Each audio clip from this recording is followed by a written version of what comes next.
काय असतंय? चिमणी असते, एक कावळा असते. चिमणीचं घर कशाचं असते? मेणा कावळ्याचं घर शेणाचा. मग एका दिवशी काय होते? पाऊस. मग कावळ्याचं घर वाव.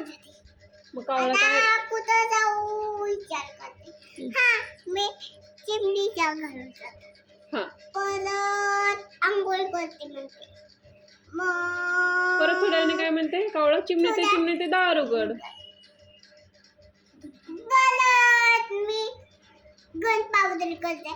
गन पावडर म्हणजे कपडे. मग परत थोड्या वेळाने काय म्हणते कावळा? पावडर लाव. मग परत थोड्या वेळाने म्हणते चिमणी ते दार उघड. मग चिमणी ते उघडते. मग चिमणी ते काय म्हणते? पोत्यामध्ये बस म्हणते कावळ्याला. मग कावळा काय करते? पोत्यामध्ये बसते. मग कावळ्याला लागते भूक. मग कावळा काय करते?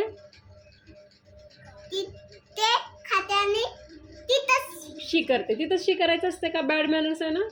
हा बॅड मॅनर्स. हो. मग थोड्या वेळाने पाऊस थांबते.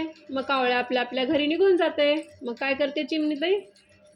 त्या पोत्यामध्ये हात घालती आणि खायला लागते. आता तुला घरात घेते का बघ. म्हणती ना बॅड मॅनर्स. आपली स्टोरी संपली. Very good.